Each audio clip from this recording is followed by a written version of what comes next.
Our last macromolecule in our biochemistry unit is the nucleic acids. There's two types of nucleic acids. We have our DNA here, and we have RNA. The function of DNA, that's our genetic material. That's the material that's found inside the nucleus of our cells.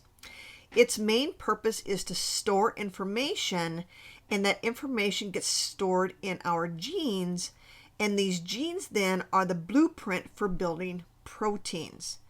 And in order to build proteins, we have to start with DNA, move to RNA, and then eventually we will form a specific type of protein.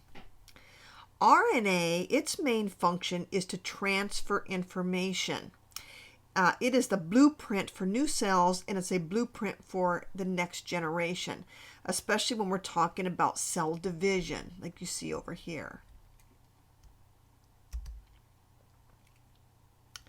Again, RNA and DNA, RNA stands for ribonucleic acid. DNA stands for deoxyribonucleic acid. RNA is a single helix. You can see that over here on the right-hand side. And DNA is a double helix. Both of them are made up of a monomer called a nucleotide. A nucleotide has three parts to it. It has a nitrogen base. It has a pentose sugar, which means it has 5 carbons. It's a 5-carbon sugar. This would be ribose in RNA and deoxyribose in DNA. Here you can see the two different sugars.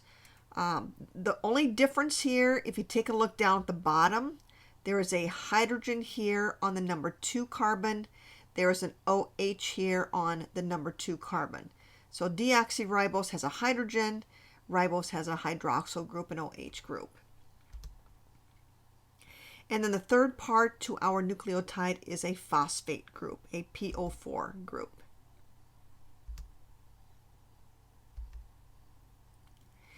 The two types of nucleotides then, we have what are called purines and pyrimidines. Purines have what we call a double-ringed nitrogen base. So there's 2 rings here. Here's a ring, and here's a ring. So purines are double-ringed molecules, and that would be adenine and guanine. A pyrimidine is a single-ringed nitrogen structure, and that would be our cytosine, our thymine, and then when we're talking about RNA, we're talking about a uracil here.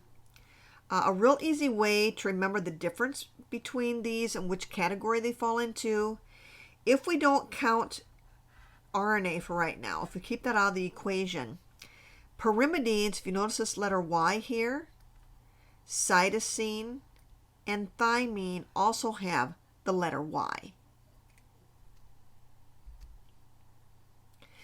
The polymer then, if we connect many of these monomers or nucleotides together, we can take a look at their backbone.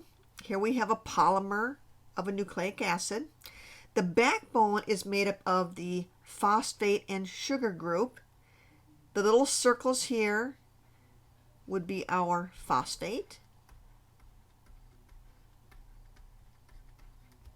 This green shape here, pentose sugar, would be our sugar group.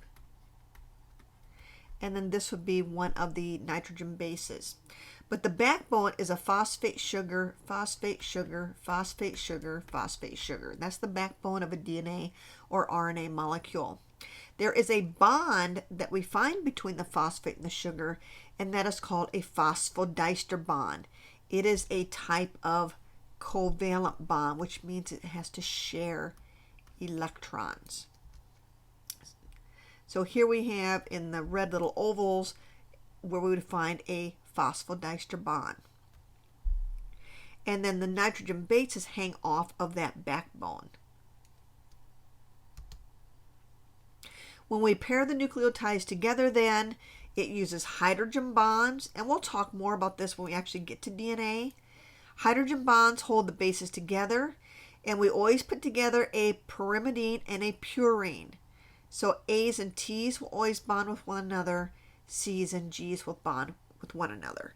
And with the A's and T's, it requires 2 hydrogen bonds.